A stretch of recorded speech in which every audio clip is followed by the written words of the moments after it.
It's Wednesday, the 18th. Special, what I call a fan spotlight Wednesday, if you will. I have a great Vikings fan, diehard Twins fan, who's also a Twins fan, and I appreciate you coming on.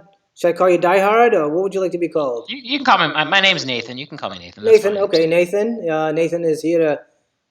He loves to talk football, and that's what we love to do. We love to talk Vikings football. I'm going to kick some ideas around and talk about the game on Sunday and some other stuff. And what I always like to do when I bring on a guest is I want to get to know kind of how it all got started for you as a Viking fan. When did you become a fan, like your first game and all that? Give us a little history of who you are. Well, I was born in Minnesota, born in Faribault, although I have not lived in Minnesota hardly at all. So my parents moved away when I was like 4 or something like that. Okay. So, but they were Twins and Vikings fans, so I kind of grew up as a Twins and Vikings fan, if that makes sense. Spent most of my childhood in the Cleveland area before moving away when I went to college, and I'm now back, and it's all my wife's fault. But it's not my choice to move back. But she had a job here that we both looked at, so yeah, we can't turn this down. So, but yeah, I grew up a Twins and Vikings fan. I'm sure 87 and 91 helped, at least as a Twins fan, and got used to disappointment with the Vikings, like every other fan. All I've seen them is lose NFC Championship games. That's I'm not old enough to remember any Super Bowl losses, but yeah. So that's it. I've both of my kids, strangely enough, are Twins and Vikings fans. So I guess I managed to pass that down. So yeah, good father, good work. Yeah, I'm not sure about that, but I got the sports part right. Not quite sure the rest. To be fair, my daughter's not really a huge sports fan, but she cheers the Twins and Vikings because Daddy does. But my son definitely he pays attention to them and loves to trash talk all his new friends in Cleveland about how the Twins beat the Indians this last weekend and whatnot. So I'm trying to instill on him that he needs to be really careful about that because if he's a Minnesota sports fan, trash talk is not something he should get into. But it usually bites you at some point. Exactly. But, yeah. So, and I am old enough to remember the 4 Super Bowl losses. I started watching the Vikings in 1969, and I remember, wow. I still to this day, when there's a talk about, because I'm originally from Massachusetts, and so there's always a question, who's the greatest quarterback of all time? And everyone in Massachusetts says Brady. I still say Joe Cap. Yeah, I don't. I go all the way back. Yeah, he's a good quarterback. I wouldn't call him greatest of all time. You put him in another system, I think he does well. But, I mean, Belichick, goodness, Matt Castle was a good quarterback in that system. So, Jimmy Garoppolo, same deal. Belichick's a master at, playing to his guys' strengths and minimizing their weakness. And evidently. Brady's going to go to the Hall. He deserves it, but I wouldn't call him greatest of all time. Everyone in Massachusetts calls him. Well, I know they're going to disagree with that. Yeah, I have no question about it. Yeah, but I still say Joe Cap, going back to 1969. And I've watched all the Super Bowl losses. So, what is your worst loss and your best win as a Viking fan? As a Vikings fan, worst loss among the hundreds of them. Well, it's got to be. I'd say 98. NFC Championship game, 2009 NFC Championship game. Both of those are pretty high up, mainly because they were winnable games. Yeah. I don't get too worked up about 41 donut or the Eagles game a couple years ago was certainly depressing as well. But, but I'd have to go with 98 and the 2009. Those were both very winnable games. Yeah. A matter of fact, in 98, at the end of the first half, we thought we were going to the Super Bowl. I thought we were going to the Super Bowl, of course. Yeah. Exactly. I had my party planned and the whole thing, and so 2009 was another one where it's just like the team couldn't get out of its own way. You can certainly blame the refs. It was a poorly called game, but how many times did How many times did they turn the ball over? How many times did they fumble? Right. They couldn't get out of their own way either. I mean, they just did what they could to lose. Kind they of like did. Sunday. Kind of like they did Sunday. But, yeah. So best win. What's your number Best one win? win. Well, Minneapolis Miracle is definitely up there. That's the one that definitely comes to mind. I mean, we were watching that, thinking that we were going to lose. And then the play happened, and I mean, it was just kind of funny. Like, my daughter was gone, my wife was in the kitchen doing something, and all of a sudden we see it. It's like my son and I are screaming at the TV. I even told him, I'm like, they're gonna be talking about this one for years. Don't this one will be this one will be on for years. This was big, and so that's definitely up there. The following week, obviously, let drained the air out of that one, but so you were home when you were watching it at home? Yep, I was watching that. I was actually in the stadium. Okay, and it was just crazy. I mean, unbelievable. I can't even find words to describe how we all felt. Yeah, for 10 seconds, for 10 seconds, you were just like down and out. Like, I can't believe this is happening again. Yeah, another big game. 10 seconds. I was watching him drive. I'm like, he's gonna, even if he gets in the range, he's gonna miss the field goal. You know what I mean? Yeah, right. Like, you knew that was gonna happen. So yeah. Have you been inside the stadium yet? No, I have not. No way. Yeah, I have been to Target Field. The last time I was in Minnesota, the stadium was under construction. Oh, okay. So okay. It had another year or two. So one of these years, I plan to make it up for a game or something like that. So we'll see how it works out. My wife did tell me if the Twins go to the World Series, I'm allowed to get tickets. So I might make it a long weekend if I. There you go. Yeah, get 2 games. Hopefully they're in town when the Vikings are playing on Sunday or something like that, and I can have a little fun with that. But no, I have not. Matter of fact, I've only been to 2 professional football games in my life, so it just haven't had to. Matter of fact, the Vikings were none of them. I've yet to actually see the Vikings play, so there's that. But caught the Bears and the Browns play, and one of the most, the only time a team. The Bears beat the Browns. They had the Browns had a 2-touchdown lead with 2 minutes left. They went into prevent, let them score a touchdown. Then the Bears converted an onside kick, threw a Hail Mary, got it, tied it up, had a pick six like the second play in overtime. Yeah. I did not just see all of that. You need to go to one game, and hopefully you might win. I saw your picks. You're playing that to see if you can win the 2 tickets to the Redskins game, so you might go. But the pregame, is just unbelievable, the job they do. In fact, it won an award.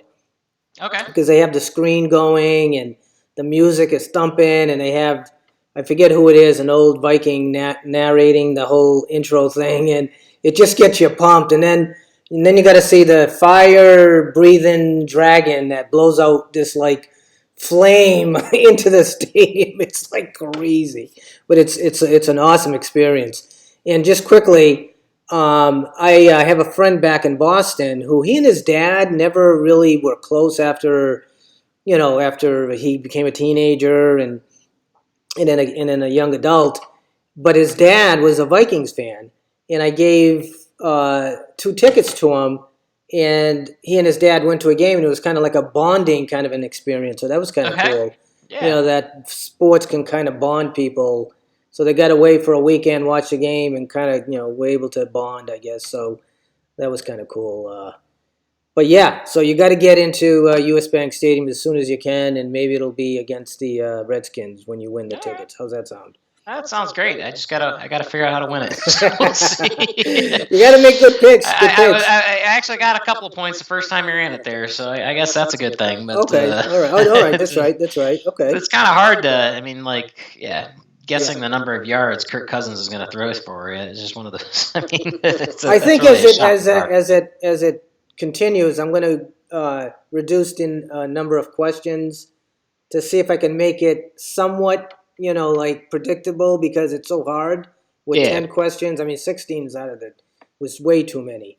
Yeah. So I'm gonna bring it down to a point where it's almost doable if you're really lucky and you got good, visual skills for the future, I guess. I don't know. But Yeah, so some of them can probably go within a range. Like, how many yards is Kirk Cousins going to throw for? Give or take 10, right? So if you say 300, you get a point if it's 290 to 310 or something. yeah, that's an idea. Yeah. I could just give the tickets away. Why don't you just do that?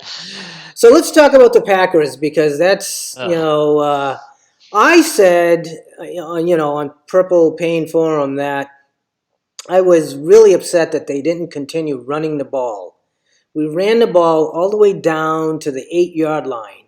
I would have ran it a couple of times more before I started throwing. What's your take on that? I mean, it was working, so I think you have to try it other than the fact that at some point they're going to stack the run.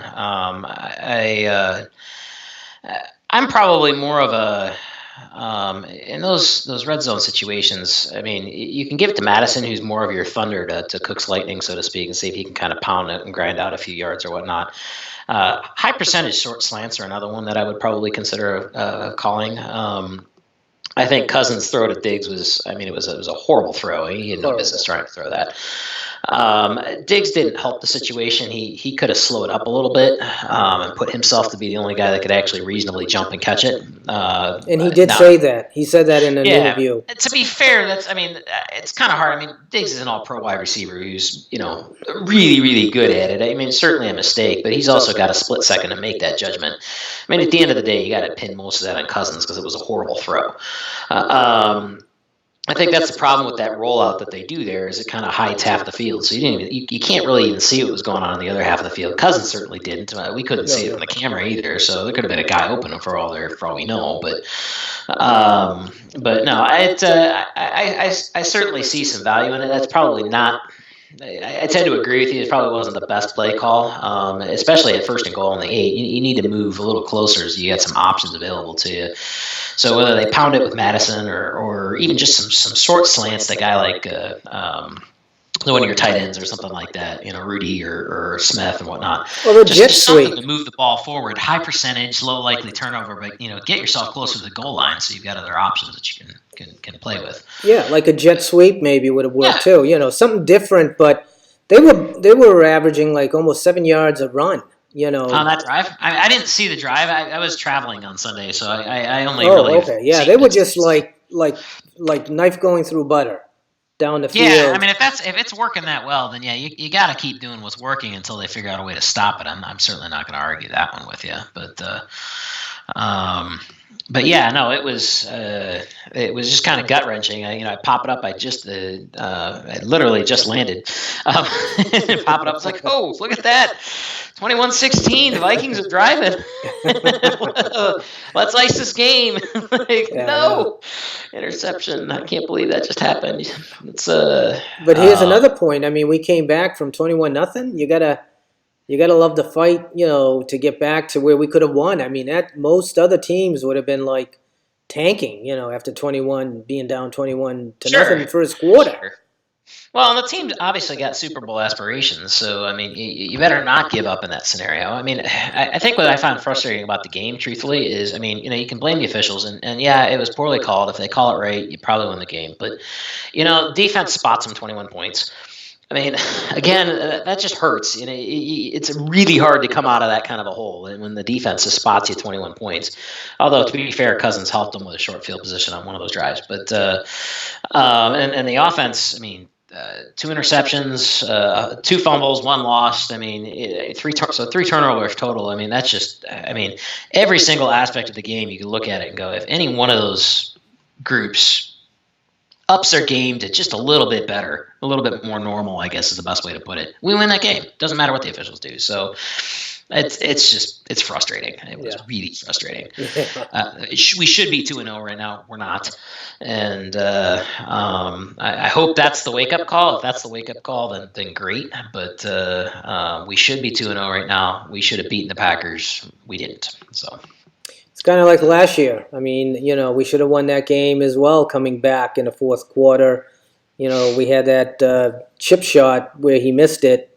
Oh, Carlson. And it's a tie. So 2 years in a row where we could have, and then a bad play or a missed field goal, and we're either tied or we're losing. So, so you're going to watch the game on Sunday? I'm traveling again on Sunday, so I will definitely. What time are they playing? I actually don't know what time they're playing. I want to say like noontime. Okay, like, so if it's a 1:00 game, or sorry, 1 o'clock game, noon, I will definitely be watching a part of the game. But my flight is leaves around 3, so 3 Eastern, so I'll miss the end of the game. So hopefully it's fairly wrapped up, and we're fighting about championship mindset and mindset. Zimmer gets really non-creative and doesn't ice his opponents. So you remember the championship mindset post, huh? Yes, I do. Well, did you read any of the post game comments on the Falcons game? I'm sure I did. You might want to go back and read it. Your championship mindset post was referenced quite a bit. It was a good read. It was a. That's what happens when you put it out there, and everyone just wants to beat it up, and that's what you get with the message board. No, I don't think anyone was beating you up. It was just more along the lines of it was really frustrating, watching them get so predictable, right? And I mean, the game was over. It was won. I don't think anybody's arguing that. I would argue if you play it smart, you could at least get the second teamers in, then you get the injury risk off of the second teamers, and you can actually develop them, right? Let them get some valuable snaps. And while taking the injury risk away from your first teamers, but it's just that 3 consecutive running plays, the exact same thing.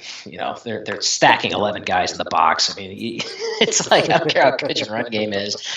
If it's not working, then just do something to keep them off their toes just a little bit, so you can chew a little bit more clock time up, and then get your second teamers in there. But I've watched them do that in way too many games where it's like this game does not have a high enough score where you can get that predictable. It just seems like a Zimmer thing. Once he gets enough of a lead, he's perfectly fine just milking the clock out. And me personally, I'm not a fan of that strategy. It makes a lot of games closer than they need to be. But it's not his call. It's Stefanski, right? Doesn't he make all the calls?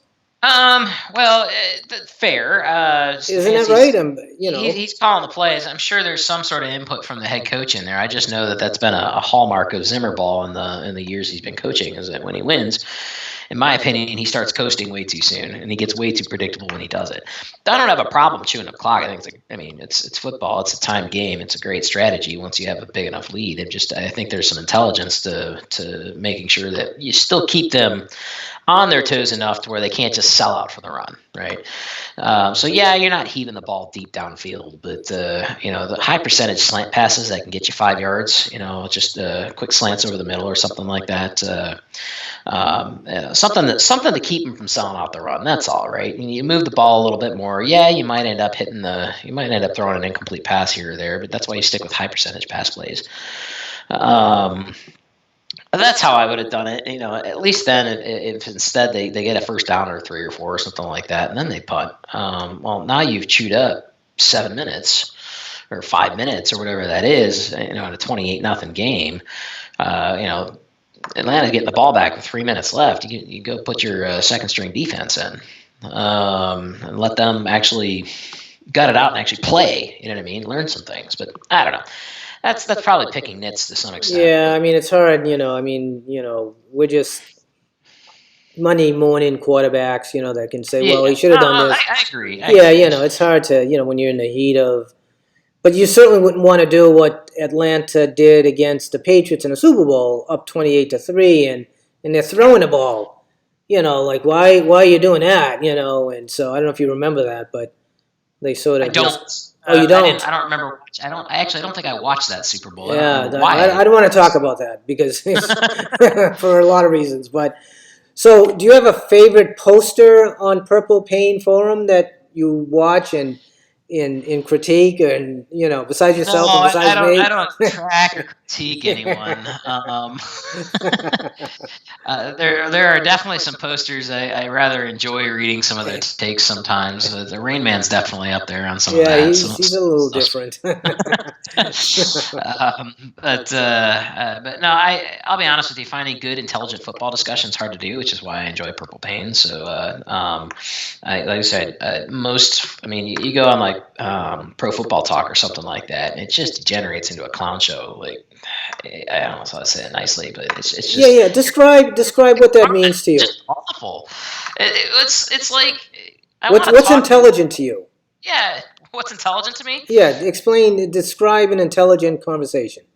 Football Describe conversation. An intelligent conversation. Well, I like talking X's and O's, like we're talking about here. Like why this might work in this situation. Why it makes sense to do this from a strategic standpoint. I don't like the just awful trash. I mean, it's just more trash talking on the and the trolls and everything else that show up on like Pro Football Talk. You know what I mean? That kind of stuff. Where it's just like I just want to read some intelligent comments. I want to actually go, oh, I didn't think of that.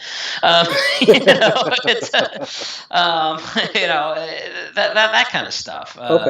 Or even, hey, I thought about it, and this is why I don't agree, and then you can have a conversation about it, I enjoy that. That's why I enjoy Twins Daily. It's one of the big things I enjoy about Purple Pain. So, so finding that's always been hard to do. At least in the football world, it just seems to it just seems harder to find in the football world. I don't know why that is, but yeah. So. Well, I've never really thought about that, in terms of intelligent versus not intelligent. I know that any sport, but especially football, you watch it for 3 hours, but you can talk about the game for days, weeks, and months and years moving forward. So that's the beauty of sports. You can talk about all the stuff that shoulda, coulda, woulda, and and if this happened, if that didn't happen, and yeah, we try to keep it intelligent here at Deep Purple Podcast. I guess I hope it's intelligent. Anyways, I feel like it is. It's good conversation. So. Yeah. So I mean, I actually I like Purple Pain, and there's another board that's called what is it, Minnesota Viking Nation.com. Have you been to that board? I'm not familiar with that one. Yeah, I like that one too. That's kind of different. But I think it's owned by the same people because it's the same login credentials to get me into both. So. Yeah, that's a pro board. Yeah. So, and I use the same login credentials on both boards, so they must be related or connected or whatever. So. Yeah, it's pro boards. That's all they're. It's the same host basically. Yeah. So. Okay.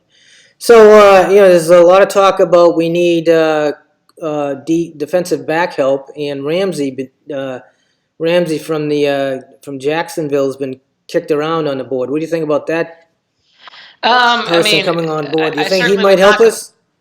He'd definitely help. I'm not going to argue that. I mean, he's a shutdown corner. He's young. He's cheap this year, but certainly not going to be cheap next year. Much less is going to require an extension. I think the thing that really the big issue I have with him is obviously the need for defensive backs is a short-term problem, right? So Hughes is coming back from that injury. He's practicing, albeit some limited full participant, but I think you're going to see him in a week or two. They didn't put him on the IR for a reason. He's going to be ready soon. So there's one guy back. Holton Hill will be back in 6 games. I'm still ticked at Hill because he really shot the team in the foot. I mean, they could have traded big time. If he hadn't been suspended, they could have traded Weens or Rhodes for a high pick. Got another offensive lineman, which they desperately needed, and or even there were a couple of defensive tackles that I would have been very, very happy with them taking high in that scenario too, just because I really think that they need some better interior pass rush to complement Griffin and Hunter, but. It's, it'd be nice to have like an Aaron Donald type to pair with those defensive ends. The team just can't stop you in the pass, right? But well, I'm hoping it's going to be Hercules at some point. Yeah, I'm hoping that at some point too. I'm not going to argue that one with you. He can be an animal at times. I don't know if I've been watching him since preseason, and he made a couple of plays. He definitely shows like he's got the potential to be that, but it's going to take a year or two to develop in there. So I guess that's plus true. He's coming off an injury.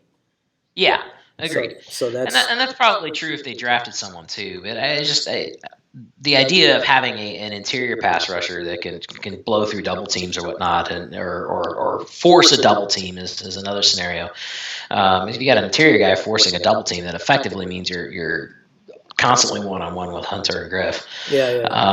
Or they're holding a TE or a tight end or a running back to chip them or something. But the bottom line is they're limiting their quarterback's options too in the process. So if Hill hadn't got suspended, in theory they could have traded one of Waynes or Rhodes, gotten a high pick and shored up another position of need, whether that been a defensive tackle or another offensive guard. Because left guard looks pretty bad right now. They need to find a replacement for Reef. Both of those are. They're still looking at last leg next year as it stands right now, and I would argue they need to draft a quarterback with their first round pick next year, or first or second, I should say. But so suddenly that's a lot harder to do when you need two linemen. So. The Hill one hurt. But the bottom line is the defensive back's a short-term need. And honestly, the defense, I'm annoyed that they spotted Rodgers 21 points, but that's all they gave him. And typically when you only give up 21, you have a reasonable expectation to win that football game. More often than not, you should. But we almost did. You're right, because we almost did. We came one play. And that's a Hall of Fame quarterback who, for at least a quarter and a little over a quarter, looked like a Hall of Famer. And then they just shut him down. Shut him right down. And did you watch the play of 27 Curse for us? Javon, I should say. He is playing lights out. Have you noticed that? No, I haven't, to be honest with you. Oh my God, he's like making plays left and right. He's playing like a big nickel right now, and all right. He's hitting like an animal, and he's defending really well, and he's a tall guy, so he doesn't do really well with a lot of passes as a tall guy. So but he has trouble with like shorter guys that he has to cover because they can move. But taller, tight ends, he's done really well, and what I like about him is he's hitting. Have you noticed that? I haven't seen any games, so unfortunately, I get is the highlight okay, reels. You said that. Okay, all right. Yeah, last 2 weeks I've been traveling, so and I'm traveling again this week, so not so lucky. So hopefully I catch a game here eventually. One of the questions we had back on the other site is what did you do to watch a Vikings game that was like a big game that you had to watch and you couldn't, you were working or you were traveling and you had to find one way to watch it or another? Do you have a story like that where? Well, a lot of times, the big ones are on TV, and if I'm traveling, it's usually easy because it's on in the hotel. That's a fair one. I'll go to a sports bar if there's there's plenty of those nearby, right? So you just go to a sports bar and like, hey, put the Vikings on. They'll put it on one TV for you. You know what I mean? So especially if you're drinking, you know what I mean? They don't care. So that would be what I would need to do. I've cut the cord at home, so I don't. We don't have cable because at the end of the day, no one was watching it. It didn't make sense to pay for it. So, so when they're on air, I certainly obviously make time to schedule with them. Make time out of my schedule to watch them. But I live in Cleveland, so it's the Browns. So it's the Browns. I'm pretty sure the Vikings. Well, maybe not this year, but most years I think the Vikings would probably generate higher ratings than Cleveland. Not this year. The Browns are the talk of the town. The talk of the NFL. They keep. They're winning. They're winning. Well, they won one game, I should say. Well, they beat the Jets. That's yeah, it's not saying much, right? yeah, no, it's not. It's the Jets and the Dolphins are going to be fighting for the number 1 overall pick this year. So, so here we go. yeah. So give me a prediction moving forward. So do we get by Oakland? Do you think that's going to happen?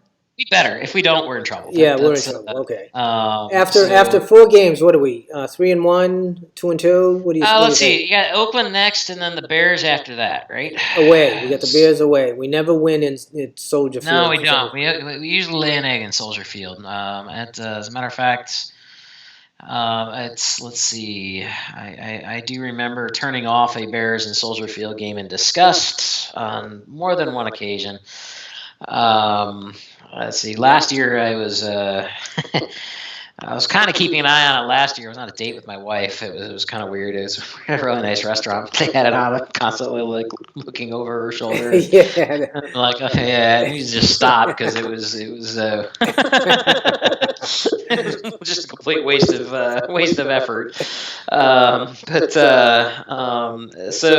will say this. The Bears, I think. They seem to have. It seems like that team more than anything else has always managed to benefit. Just have some amazing seasons based off some freakish luck, and their defense is legit. I don't want to knock that. Their offense is terrible. And that's so far at least shown. So I guess the job savers will, to quote some folks in Purple Pain, will help Nagy out or something. But. I mean, their offense is bad,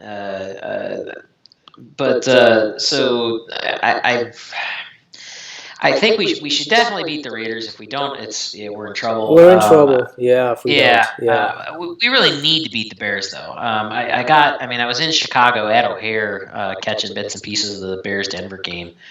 They looked awful. The defense is legit. They can shut anyone down, but their offense can't score to save their lives. That's good to hear. The Vikings, they've got, Diggs and Thielen and Cook. I mean, they've got some skills. The offensive line is weak. I'm not going to argue that. It's still weak. It's going to be weak. Even as Bradbury adjusts and O'Neal gets a little better. And I wouldn't be shocked in the least if Elflein is replaced at some point. He is replaced, I think, already.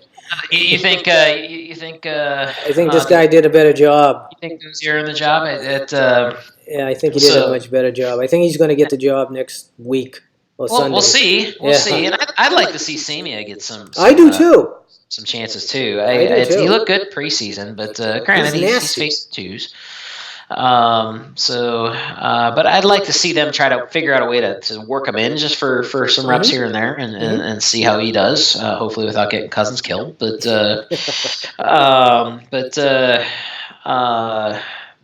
But yeah, so I've got matchup-wise, talent-wise, I think they beat them, but this is the Vikings we're talking about. So finding a way to lose is something well within their specialty. So we should be 3-1, but then again, I would argue right now we should be 2-0. So yeah, right. Unless the Bears suddenly look really good next week. I mean, but the Bears just have not looked good so far this year. No, they looked horrible. And I never believed in their quarterback, Trubisky, so... that doesn't surprise me. And I just got to say that I wanted this podcast to be about 40 minutes. Okay. And that leaves us about 7. So, okay. I hope you've enjoyed this as much as I. It's great to meet you first and talk to you in person, although when not in person, but you know what I mean? Yeah, I can see your face.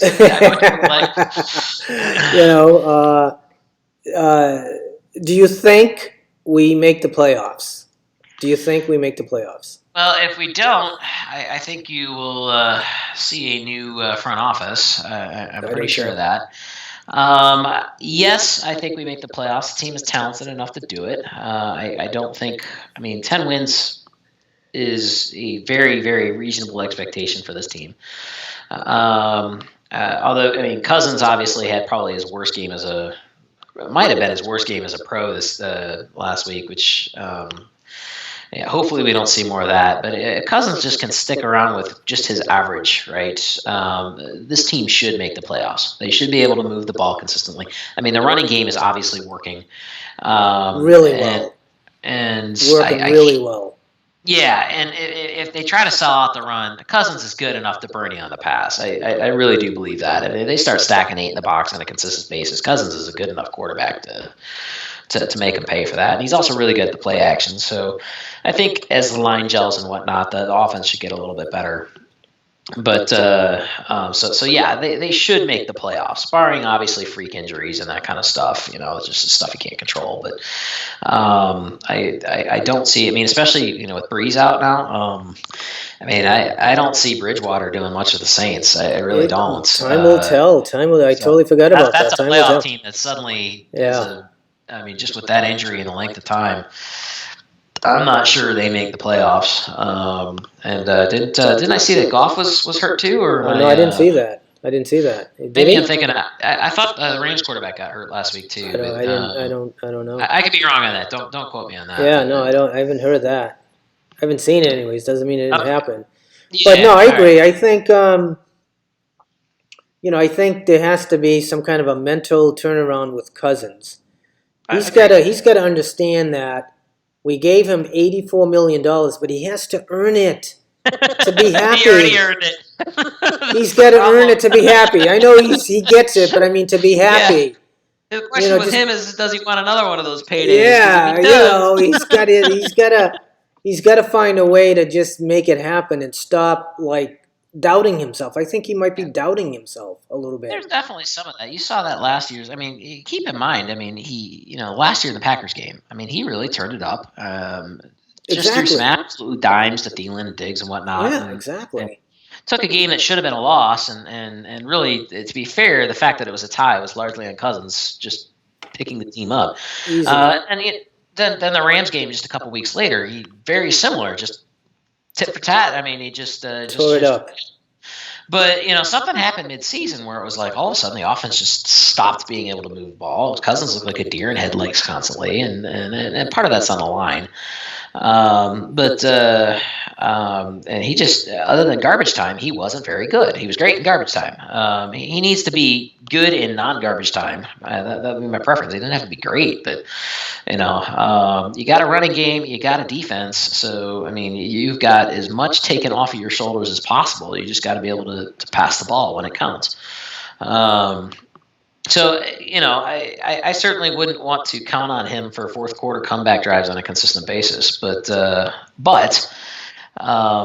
he should be good enough. He should be good enough to do that. Yes. I saw good enough to do it on occasion. I saw a post where someone was saying, "Oh, well, we need to help him get to." Oh, no. That's why we paid him $84 million. He needs to do this. Yeah. That's why we gave him that amount of money guaranteed, because we expect him to do this, run the show and make throws and not do what he did with, But I think he's going to turn it around. My gut feeling is he's going to turn it around.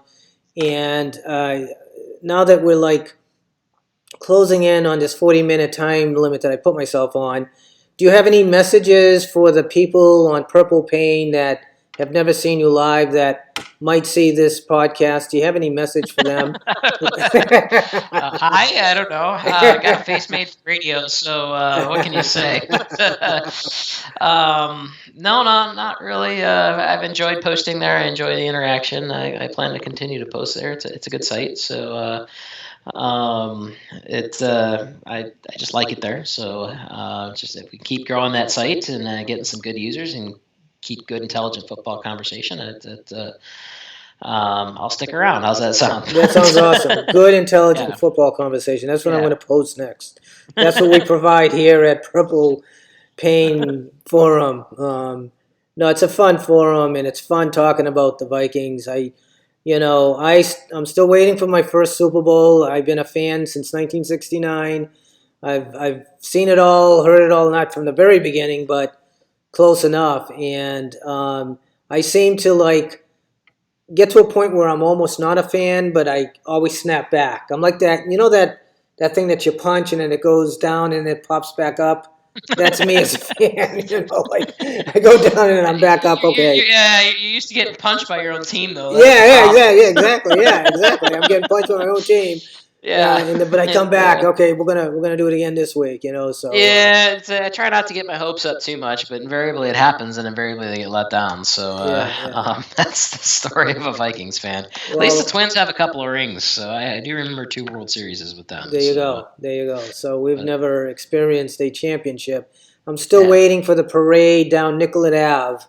I should tell you, last year I lived in Minneapolis for the whole football season.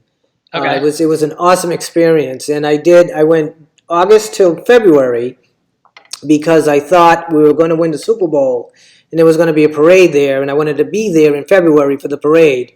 And you know what happens. I changed my travel plans around the Super Bowl in 2017. I intentionally changed it just in case they were going to make it.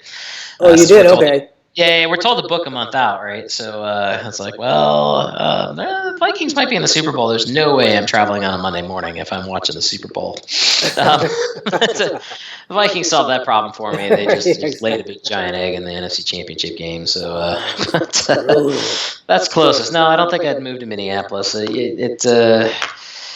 I might be able to try and convince the wife to let me go, but we looked at tickets in 2017, and it was just like, it's like $2,000 a pop. For decent seats, it's like it's up there, honey. I'm going. I'm not taking you. I don't think that would work. So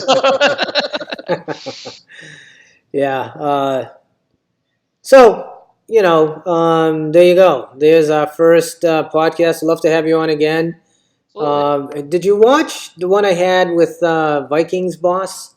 No, I haven't. I have not had a whole lot of time to watch all that. My mistress right now is my work, so I'm usually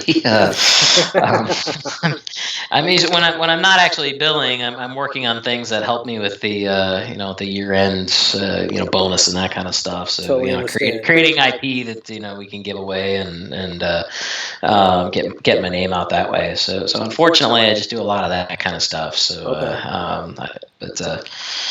took a break from that today, but yeah. So okay, well, you enjoy your night. Thanks again for the this show. I couldn't have made it happen without you. Love to do it again. Maybe we can a couple of weeks or so. I have one plan with Viking Boss again. Okay. So we're gonna do a like the seasons like set up in quarters. Okay. The first 4 games. So after the Chicago game, we're going to do a nice first quarter recap and look at our predictions and our this and our that. And it might even be cool if you could join us if you have time, if you're around. Depends on when you're doing it. I don't know yet. So I'll keep you posted. I have your email. Yep. Yeah, keep me posted on that. That might be a fun one if it can work. I got a wedding anniversary next month, so that might throw a monkey wrench in some of that. But, How long have you been married? It'll be 18 years on the Whoa. 6th. So now we're not celebrating it on the 6th. We'll celebrate it a couple weeks later. But no one does that anymore, dude. Yeah. No one stays married longer than 4 years now. So that's not quite true, but yes, 18 years. I'm exaggerating. 18 years on October 6th. So that's a lot of work. Yeah. You should get some kind of an award or something, Yeah. Okay. Yeah. one would think, but no. It's here's your award. It's start of the year 19. That's your award. And yes, it is a lot of work, especially when you got teenagers. So that's probably the bigger work right now. It's not the marriage; it's the teenagers. So teenagers, okay. So, yeah. Well, you're a good man, and Skull. Let's hope for a win on Sunday, and I'll be looking for your post on Purple Pain now that I've met you, and probably respond to a couple of them. Any last thoughts or comments? Well, go Vikings. Go Twins too, for that matter. There you go. All right. Thanks again. Thank you.